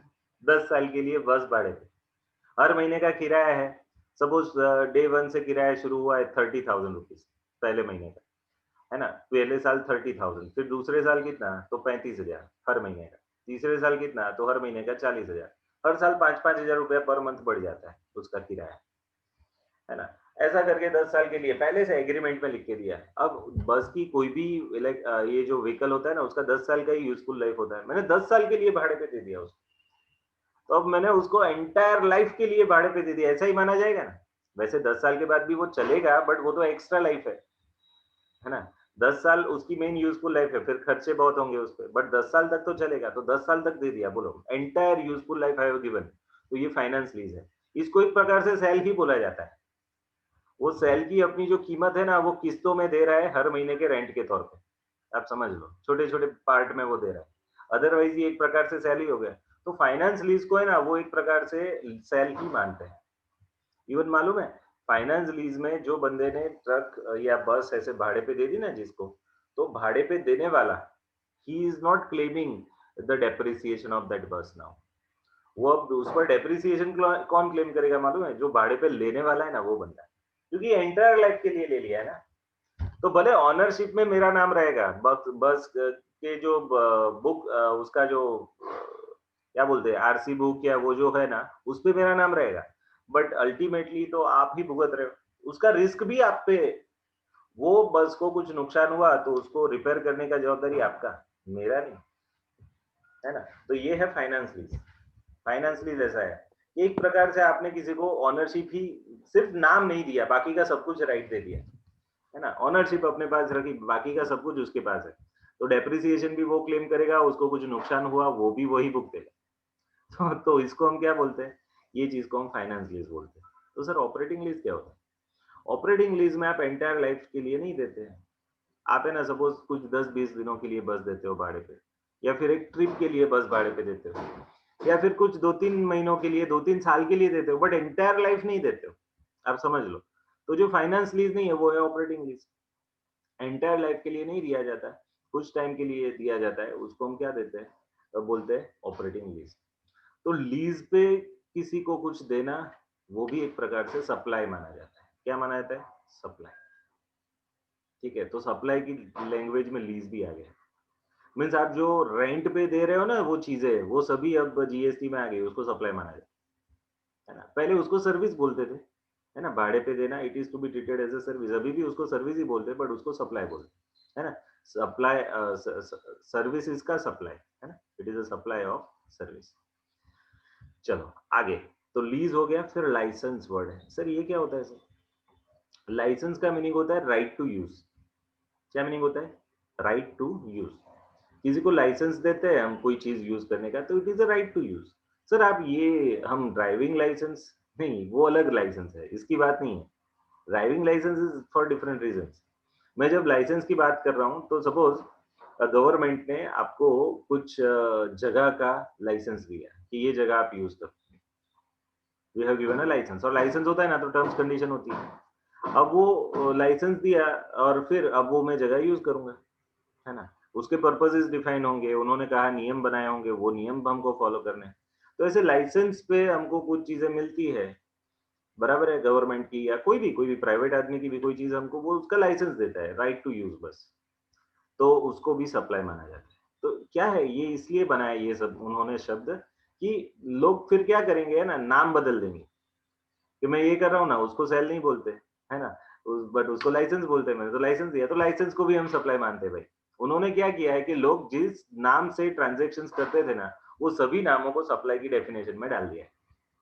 तो बाल्टर, एक्सचेंज, लीज़, लाइसेंस ये सभी सप्लाई ही माना जाएगा। फिर आगे आर, आर का मीनिंग था रेंटल। सर तो ऊपर लीज़ था, वो भी रेंट था, ये भी रेंट है। हाँ, सही बात है। बट उसको लीज़ बोलते हैं और इसको रेंट बोलते हैं। सर फ़र्क क्या होता है मैं बता रहा हूँ। जो रेंट है ना नॉर्मली, रेंट शब्द जो नॉर्मली है ना, वो किसके लिए यूज़ होता है? तो हाउस प्रॉपर्टीज़ के लिए रेंट वर्ड यूज़ होता है ना? घर आप किराए पे देते हो तो उसको रेंट कहते हैं। बाय द वे मैं बोलता हूँ, ये भी एक सप्लाई ऑफ सर्विस है और इस पे भी जीएसटी लग सकता है। But right now GST exempt है उसपे। अगर आप घर किराए पे देते हो ना किसी को, तो उस पे जीएसटी नहीं लगता। बट आप सभी को एक चीज़ मैं याद करा देता हूँ, कि अगर वो रहने के लिए घर किराए पे देते हो तो। सर ये क्या बोल रहे हो आप? ये थोड़ा डिटेल में जा रहा हूँ, आगे जाऊँगा। अभी थोड़ा आइडिया दे देता हूँ क्योंकि हर एक से जुड़ा हुआ मुद्दा है। हर एक में से आप में से कोई ना कोई होंगे जिनके कोई घर किसी को आपने रेंट पे दिए होंगे। तो आप लोगों को मैं बता रहा हूँ। अगर वो बंदे को आपने वो घर रहने के लिए भाड़े पे दिया ना, तो जीएसटी नहीं लगेगा।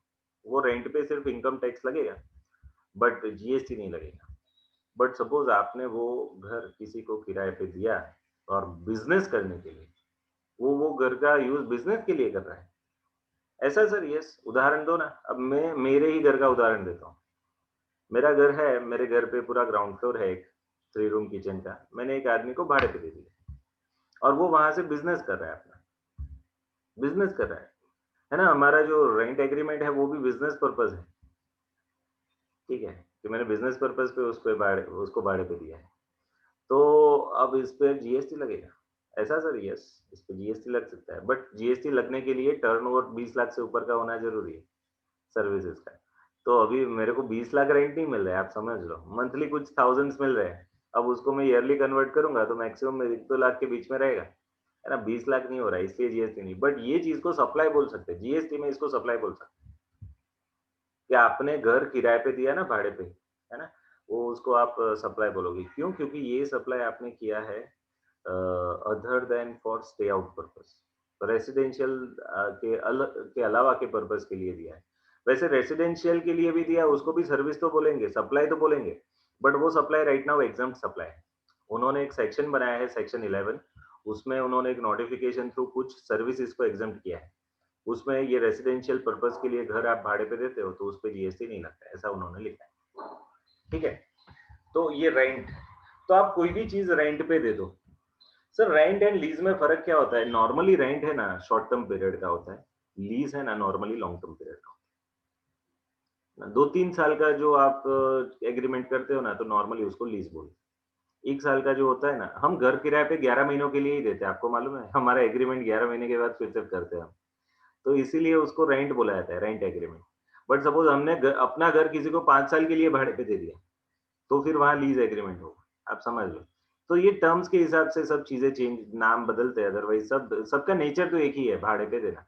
ओके, तो देखो बाल्टर, एक्सचेंज, लीज़, लाइसेंस, रेंटल, फिर एसटीडी, एसटीडी का फुल फॉर्म है सेल, एस का फुल फॉर्म क्या है? सेल, देखो बार्टर एक्सप्लेन किया, एक्सचेंज एक्सप्लेन किया, लीज एक्सप्लेन किया, लाइसेंस एक्सप्लेन किया, रेंटल एक्सप्लेन किया, अब सेल बता रहा हूँ। तो सेल तो सर सेल का मीनिंग क्या होता है? सेल का मीनिंग होता है voluntarily changing the ownership by one person to another for a consideration, उसको सेल बोलते हैं। सिंपल भाषा कि वॉलंटरीली आपने किसी चीज का ओनरशिप किसी और को ट्रांसफर कर दिया, और वो भी अगेंस्ट अ कंसिडरेशन, उसके सामने आपको कुछ ना कुछ क्या मिलता है? कंसिडरेशन। तो उसको हम क्या बोलते हैं? Voluntary transfer of ownership by one person to another for a consideration, उसको सेल बोलते हैं।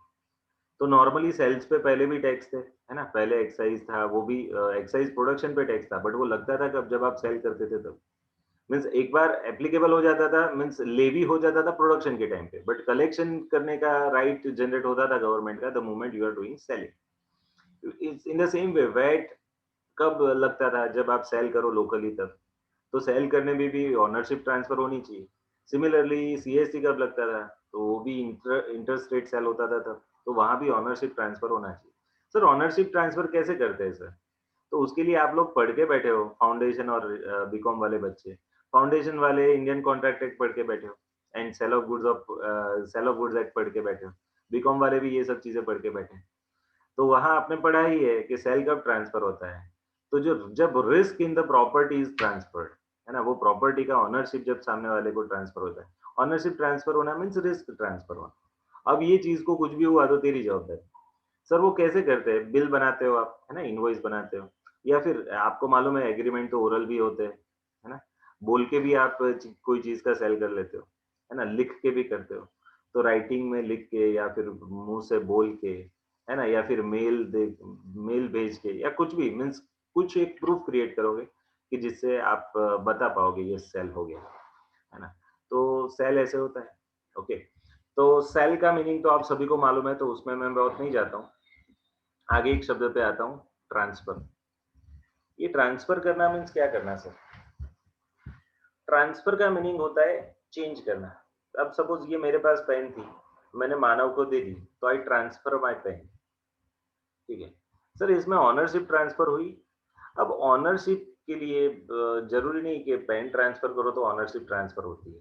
राइट टू यूज भी दिया जा सकता है ना। मैंने सपोज मेरा घर आपको ट्रांसफर किया, तो मीन्स मेरा घर का कस्टडी आपको दे दिया कि भाई ले लो, यूज करो। तो उसका मीनिंग क्या? मैंने घर सेल कर दिया? नहीं।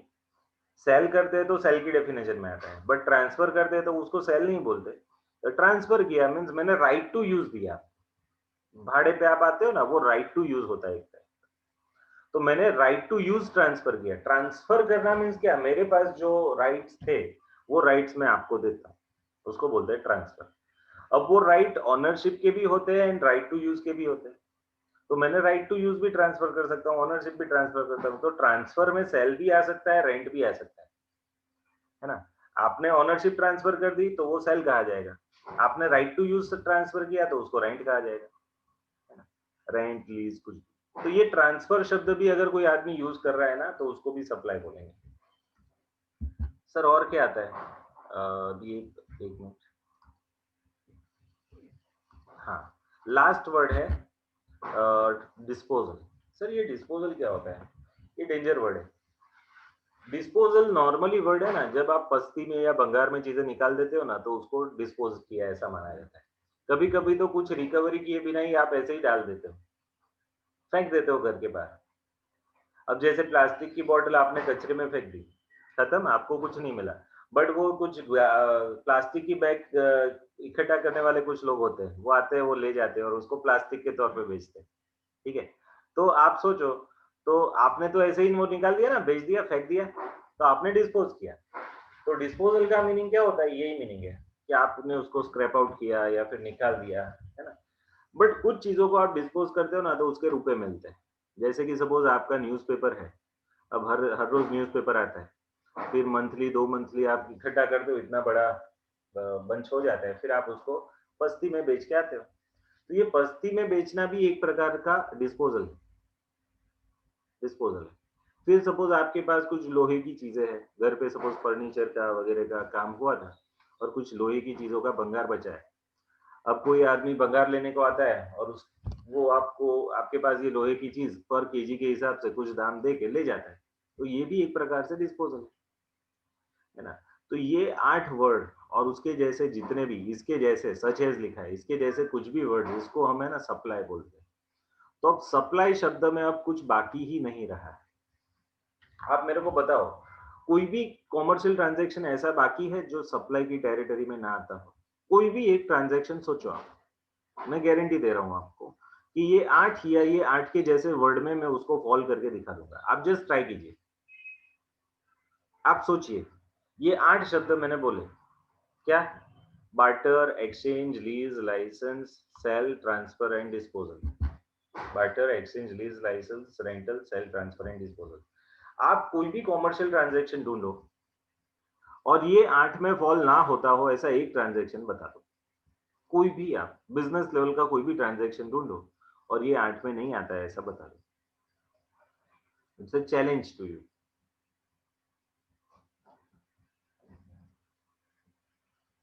कोई भी कॉमर्शियल ट्रांज़ैक्शन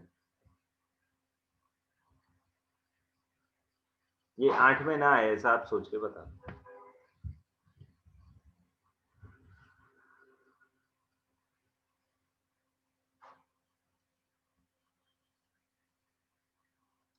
अगर आपको टाइम चाहिए तो आज के दिन का टाइम भी देता हूँ बस। आज के दिन में मैं आपको देता हूँ, ये फ़ोटो खींच के आपको देता हूँ अभी। आप सोचिए और डिसाइड कीजिए कि सर इसमें कौन-सी चीज़ नहीं आती है। Ideally everything is covered. सभी प्रकार के ट्रांज़ैक्शंस इधर आ गए। और है ना मेन चीज़ तो क्या है, ये 8 शब्द डिफाइन किए, कोई चीज़ 8 से 9वीं ढूँढ ले, तो 9वीं चीज़ का भी अगर नेचर कमर्शियल पर्पज़ का होगा ना, तो उन्होंने बोला सच एज़, ये 8 तो इलस्ट्रेटिव नाम है, उसके अलावा उसके जैसा कुछ भी, आप कोई नया ही वर्ड निकाल दो, बट उसका नेचर ये 8 जैसा हो रहा है ना, तो वो उसको सप्लाई ही मानेंगे। Are you getting? तो उन्होंने ना ये सप्लाई शब्द क्रिएट करके बहुत बड़ी चीज़ बना दी है। अब ये सप्लाई को मैं बहुत डिटेल में पढ़ाने वाला हूँ और डिटेल में पढ़ाने के लिए ये मैंने पूरा स्लाइड बनाया हुआ है। देखिए, सेक्शन 7 7-1, 7-1A, 7-2, 7-3 पूरा एक्ट में जो लिखा है ना वही, बट एकदम सिंपल लैंग्वेज में अच्छे से प्रेजेंट करके। Supply includes all form of supply such as, फिर bell or STD, barter, exchange, lease, licence, rental, sale, transfer and disposal. ये सबको मोड ऑफ सप्लाई बोलते हैं। फिर यहाँ देखो उसके आगे सेक्शन में क्या क्या लिखा है, ऑफ गुड्स और सर्विस और बोथ। जीएसबी का मीनिंग है गुड्स और सर्विस और बोथ। मेड और एग्रीड टू बी मेड, वो हो चुका है। Made means past tense and agreed to be means future tense. For a consideration means supply के लिए कंसिडरेशन होना चाहिए। By person to another means एक बंदा दूसरे आदमी को सप्लाई करना चाहिए। And last, in the course और फर्दरेंस ऑफ बिजनेस, ये सप्लाई क्यों होना चाहिए? आपका बिजनेस पर्पस होना चाहिए। तो अगर इतनी कंडीशन फुलफिल हो रही है तो उसको सप्लाई बोलेंगे। फिर उन्होंने बताया है कि इसको भी सप्लाई मान लो, import of service for a consideration whether or not for business. अगर आप सर्विसेज इंपोर्ट कर रहे हो इंडिया के बाहर से और बिजनेस पर्पस के लिए नहीं, इवन प्राइवेट पर्पस के लिए, तो भी उसको सप्लाई बोले। सर ऐसा? यस। ये क्यों सर ऐसा, उसका रीजन एक्सप्लेन करूंगा। बट सपोज फॉर एग्जांपल आप अमेरिका का आर्किटेक्ट सिलेक्ट कर रहे हो आपके घर की आर्किटेक्चरल डिजाइन के लिए, और वो बंदा अमेरिका में बैठा बैठा आपको सर्विस दे रहा है, आप उसको डॉलर में फीस दे रहे हो, तो ये हो गया import of service. For a consideration, आपने कंसिडरेशन भी दिया। But whether or not for business, आपने तो घर के लिए, अपने खुद के घर के लिए ये आर्किटेक्ट को रखा, तो भी इसको सप्लाई मानेंगे, इस पे जीएसटी लगेगा। फिर है शेड्यूल 1 आइटम्स। शेड्यूल 1 क्या है सर? शेड्यूल 1 में ऐसी आइटम है कि जहां कंसिडरेशन ना होना तो भी सप्लाई कहा जाता है। Supply made without consideration still to be treated as supply. देखो रेड अक्षर में मैंने लिखा है, आपको कंसिडरेशन नहीं मिला फिर भी सप्लाई माना जाता है। सर ऐसा? यस। मीन्स मैंने किसी चीज को फ्री में दे दिया, उसको भी सप्लाई मानेंगे? हाँ हाँ ऐसा। सर कौन कौन सी आइटम है? एक लिस्ट है शेड्यूल 1 का, ये आइटम है।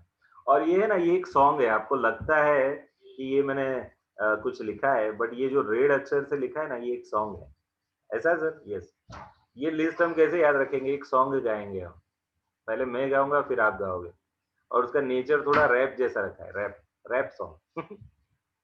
आपको लगेगा सर क्या करा रहे हो, ये सब जरूरी है।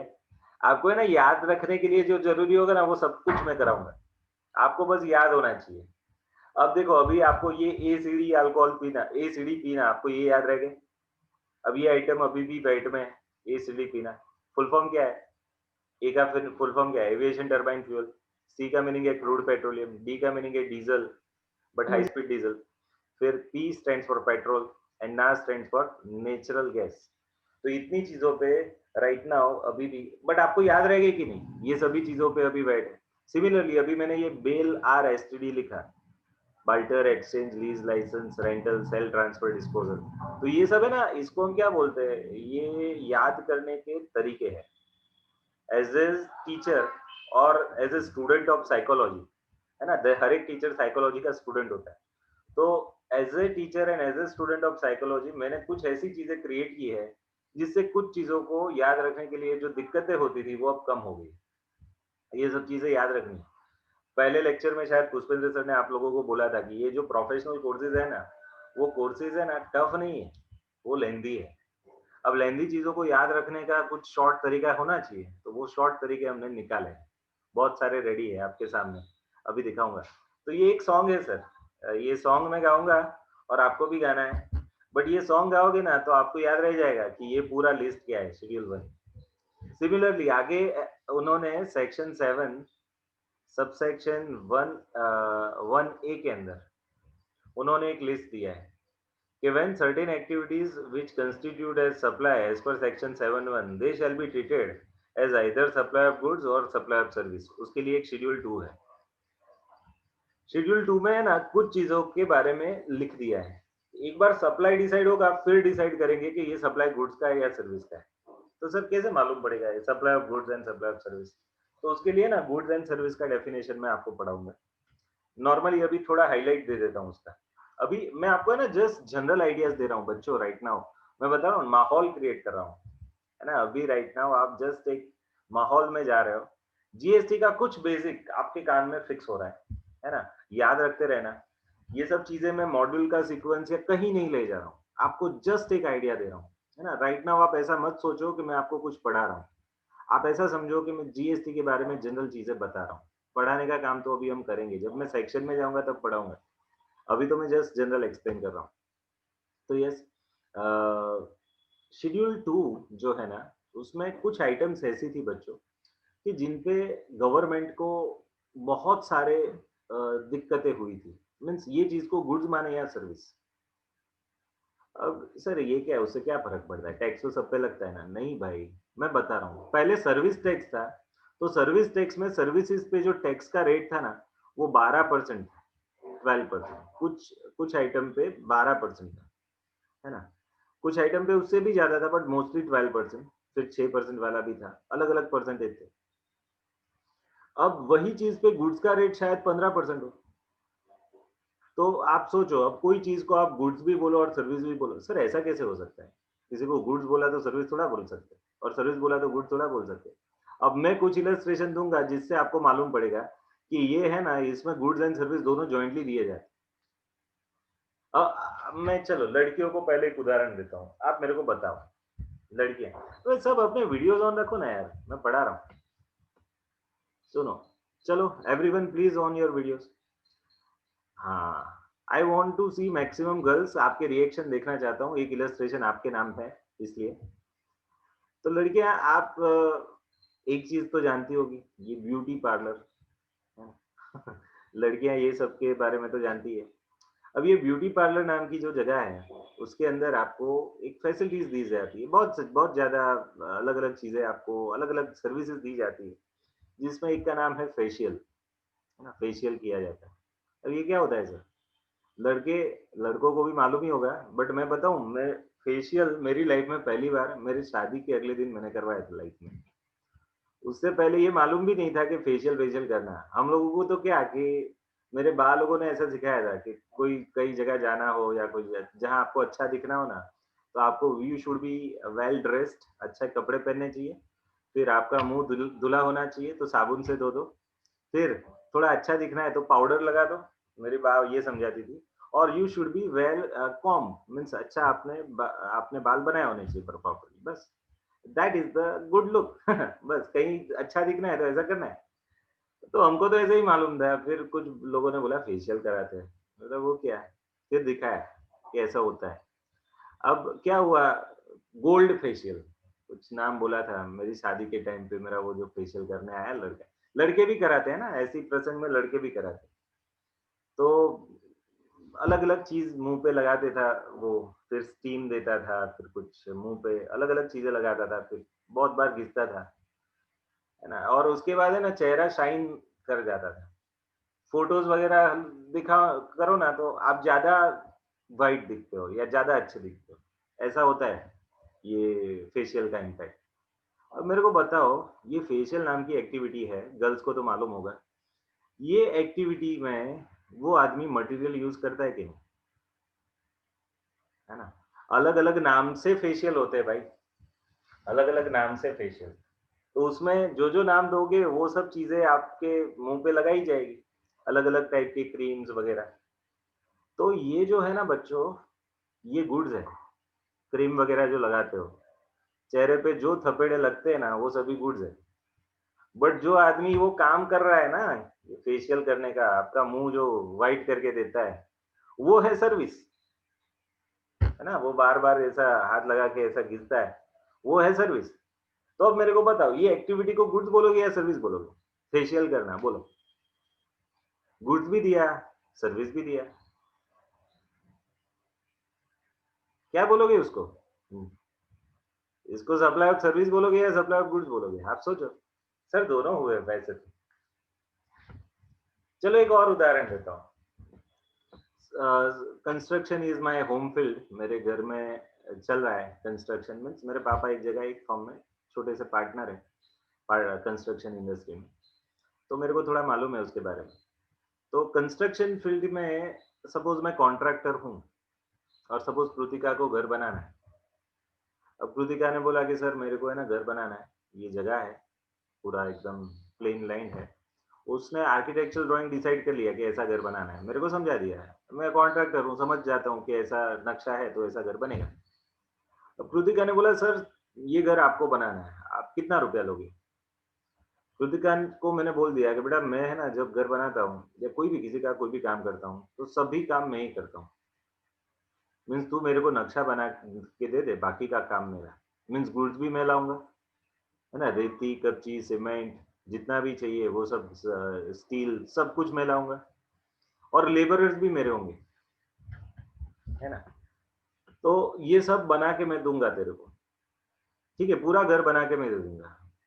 तू बस मैं पर स्क्वायर फीट तेरे से कुछ 1000 रुपीज चार्ज करूंगा, सपोज 3000 या 4000 पर स्क्वायर फुट में चार्ज करता हूँ। उसमें सब कुछ आ गया, रेती कच्ची सीमेंट ईंट, स्टील, टाइल्स, फिर इलेक्ट्रिसिटी का जो भी चाहिए वो सब, नल चाहिए वो, एवरीथिंग इन शॉर्ट घर की सभी चीजें। तो कृतिका ने बोला वेल एंड गुड सर, मेरे को फिर कुछ देखना ही नहीं, आप बना दो बस।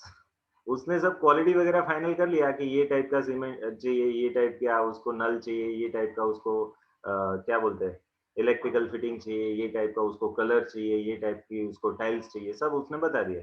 और वो टाइप के बेस पे मैंने अपनी अमाउंट बोल दी कि भाई इतने में होगा। तो अब ये जो है ना कंबाइंड ट्रांजैक्शन हुआ, आप समझ लो कि यहाँ अकेला गुड्स में नहीं दे रहा हूँ उसको। Dhaval Shah is not only providing a goods to Kritika, but also providing a services. Which kind of service, sir? Construction service. है ना, गुड्स तो मैं दे रहा हूँ, बट गुड्स देने से थोड़ा हो जाता है, उसके साथ साथ वो फाउंडेशन पहले खींचने पड़ेंगे, फिर दीवारें खींचनी पड़ेगी, फिर स्लैब बनाना पड़ेगा। ये सब एक्टिविटी भी मैं करके देता हूँ, उसमें जो लेबर चाहिए वो भी मैं देता हूँ। अब क्या बोलेंगे इसको, गुड्स बोलेंगे या सर्विस बोलेंगे बताओ? इसका एक टेक्निकल नाम है, मैं बोल देता हूँ, वर्क्स कॉन्ट्रैक्ट। इसको वर्क्स कॉन्ट्रैक्ट बोलते हैं, जिसमें गुड्स एंड सर्विस दोनों आते हैं।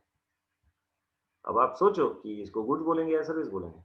तो कुछ चीजों के बारे में ना डाउट था। तीसरा एक उदाहरण देता हूँ, बड़ा फेमस उदाहरण।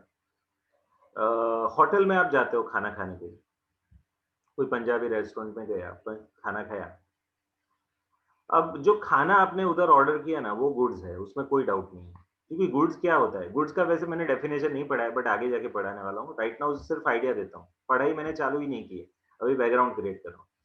तो गुड्स का मीनिंग होता है any kind of movable property, जिसको गुड्स बोलते हैं। अदर देन दो चीजें हैं, बट उसमें नहीं जाता हूँ अभी। राइट नाउ गुड्स मीन्स कोई भी मूवेबल चीज है उसको गुड्स बोलते हैं। तो वहां से मेरे को मूवेबल चीज मिली कि नहीं, सब्जी मिली, रोटी मिली, सब चीजें हैं, है ना। तो वैसे वो गुड्स है। बट आप सोचो कि उसकी एसी होटल है, मस्त उधर चेयर रखी है, टेबल रखे हैं, आदमी परोसने आता है हमारी थाली पे, है ना? जितना चाहिए वो देता है खाना। फिर खाना खत्म हो जाए ना तो हाथ धोने के लिए भी वो एक बाउल देके जाता है ना? फिर क्या? वो रुमाल भी, वो हाथ हमको पोंछने के लिए रुमाल भी देके जाता है। फिर वो आफ्टर खाने के बाद वो क्या बोलते हैं उसको, वो वलियारी वगैरह भी देता है ना? कुछ जगह तो पान भी देते हैं। वाह! किसी को आइसक्रीम खाना है तो वो भी देंगे। एवरीथिंग, एक पूरा पार्टी के लिए जो चाहिए सब मिलता है। अब आप सोचो, वो जो आपको दे रहा है ना बैठने की जगह, फिर वो बैठने के लिए वो जो चेयर्स, टेबल वगैरह दे रहा है, फिर वो जगह मीन्स इमूवेबल प्रॉपर्टी खुद एक प्रीमाइसेस में आपको बिठाएगा ना, तो वो प्रीमाइसेस आपको कुछ टाइम के लिए उसने भाड़े पे दिया जब तक आपने खाना नहीं खाया तब तक। वो जगह यूज़ करने का, वो टेबल कुर्सी यूज़ करने का राइट दिया। उसके प्लेट्स, कुछ होटल्स ऐसी है बड़ौदा में जो चांदी की प्लेट्स में खाना परोसती है। चांदी की प्लेट्स, तो वो दिया आपको। तो अब आप सोचो, उसने 2 चीज़ें दी ना, एक तो खाना, उसको गुड्स बोलते हैं। बट ये सब एम्बियंस पूरा उसका जो भी है वो सर्विसेज़ है ना? उसके वेटर्स है, वो भी एक सर्विस दे रहे हैं आपको। मेन्यू कार्ड लेके आता है एक आदमी, आपसे पूछता है कि सर आपको क्या चाहिए? ऑर्डर लेने आता है, वो भी एक सर्विस देने वाला आदमी। वो बिल का पेमेंट जो आपको डेबिट कार्ड, क्रेडिट कार्ड से वो करवा देता है, कैश ले लेता है, बिल दे देता है। वो आदमी बैठा है, वो भी बैठा-बैठा सर्विस दे रहा है। तो आप सोचो, गुड्स एंड सर्विस दोनों मिल रहे हैं आपको। क्या मिल रहा है? गुड्स भी मिल रहा है और सर्विसेज़ भी मिल रही है। तो अब इसको क्या बोलेंगे? गुड्स बोलेंगे या सर्विस बोलेंगे? सर क्या फ़र्क है? अरे रेट में फ़र्क था भाई पहले। पहले गुड्स लगता तो फिर इंटर स्टेट या इंट्रा स्टेट सेल वैसा माना जाता, और वो माना जाता तो फिर उसके हिसाब से रेट लगता, है ना? सर्विसेज़ माने जाते तो सर्विस टैक्स लगता है। दोनों में रजिस्ट्रेशन अलग-अलग है। दोनों माने जाते तो दोनों में रजिस्ट्रेशन। अब एक ही चीज़ पे 2-2 टैक्सिंग अथॉरिटी आती। सर्विस टैक्स वाले सर्विसेज़ भी माँगने आते और एक्साइज़ वाले या फिर वैट वाले गुड्स के ऊपर भी टैक्स माँगने आते। तो अब ये पहले बहुत डाउट था। बहुत हाई कोर्ट्स में बहुत सारे मैटर्स पे डाउट खड़ा होता था कि इस ये चीज़ों को हम गुड्स माने या सर्विसेज़ माने। ये चीज़ों को हम गुड्स माने या फिर सर्विसेज़ माने। ये डाउट्स थे। तो ये डाउट्स उन्होंने जीएसटी में आने ही नहीं दिए। ये डाउट्स को उन्होंने जीएसटी में आने ही नहीं दिए। जीएसटी में क्या क्या कर दिया मालूम है? जीएसटी में ये चीज़ों को क्लियर कट बोल दिया कि भाई ये है तो इसको गुड्स बोल दो और ये है इसको सर्विस बोल दो। तो जैसे डिस्प्यूटेड आइटम्स थी ना, जिसमें कोर्ट भी अभी झिझकती थी कि इसको गुड्स बोले या सर्विस बोले, ये जीएसटी वालों ने लॉ बना के बोल दिया कि इसको गुड्स बोलो, इसको सर्विस, खत्म। टेंशन ही नहीं, अब पूछना ही नहीं। ये क्लोरोमिंट की एड आती थी पहले, मालूम है? आप देखना, अभी यूट्यूब पे सर्च करना। एक लड़का पूछ रहा था कि क्लोरोमिंट खाने से क्या होता है, और एक पान वाला है एकदम तगड़ा सा, वो लड़का एकदम पतला सा, वो बंदा, उसका ऐसा सर 5-6 बार पानी में डुबोता है, उसके चश्मे ऐसे वैसे हो जाते हैं, बट एकदम फ्रेश हो जाता है ना? पानी लगता है चेहरे पे तो वो फ्रेश हो जाता है। फिर एकदम फ्रेश हो गया, फिर वो है ना, पान वाला बोलता है दोबारा मत पूछना है, ऐसा उंगली करके। मीन्स भाई क्लोरोमिन खाने से क्या होता है, आदमी फ्रेश हो जाता है, दोबारा मत पूछना। ये दोबारा मत पूछना, ये शब्द को पकड़ लो। That is the tagline of schedule 2। Schedule 2 में उन्होंने बोला है दोबारा मत पूछना, इसको गुड्स माने या सर्विस। हमने बोल दिया कि ये है तो गुड्स, ये है तो सर्विस। अब वो लिस्ट पढ़ने से ना हमको क्या मालूम पड़ेगा, एक क्लैरिटी आ जाएगी कि इतनी इतनी इतनी इतनी इतनी चीजों को गुड्स बोलना है, ये भले सर्विस जैसा दिख रहा है उसके अंदर, बट तो भी गुड मानना है, या फिर इतनी इतनी इतनी इतनी इतनी चीजों को सर्विस मानना है, भले गुड्स भी अंदर इंसिडेंटली आ रहा है। तो उन्होंने ना बहुत सोच समझ के जो डिस्प्यूटेड आइटम्स थी ना, उसके बारे में उन्होंने लिस्ट बना के दे दिया, इसको गुड्स बोलो, इसको सर्विस, उसको शेड्यूल 2 बोलते हैं। और वो सेक्शन 7 का सबसेक्शन 1 है। 7(1) में उन्होंने सबसे पहले डिसाइड किया सप्लाई किसको बोलते हैं। 7(1) में उन्होंने डिसाइड किया कि ये सप्लाई गुड्स का है या सर्विस का। पहले सप्लाई है कि नहीं वो देख लो, अगर हो गया तो अब डिसाइड करो। यहाँ हमने स्पेसिफिक इंस्ट्रक्शन दिया है कि इतनी चीजों को गुड्स, इतनी चीजों को सर्विस। ये डिस्प्यूटेड केस थे। बाकी के जहाँ नॉन डिस्प्यूटेड केस थे वहां तो गुड्स को गुड्स बोलेंगे और सर्विसेज को सर्विस बोलेंगे। जो डिस्प्यूटेड केस थे उनके लिए 7(1) है। 7(1)(a) सॉरी, 7(2) क्या है? अब 7(2) में उन्होंने एक लिस्ट दिया है जिसका नाम है शेड्यूल 3। क्या नाम है? शेड्यूल 3। एक दूसरी चीज भी लिखी है, बट मेनली उधर आता है शेड्यूल 3। और वो उन्होंने बताया कि ये चीज पे हम जीएसटी नहीं लगाएंगे। मीन्स भले सप्लाई है, भले सप्लाई गुड्स का या सर्विस का है, बट हमारा इरादा ये आइटमों पे जीएसटी लगाने का नहीं है। ऐसी 8 आइटम है जिस पे वो लोग जीएसटी लगाना ही नहीं चाहते। सर कौन सी 8 आइटम्स है?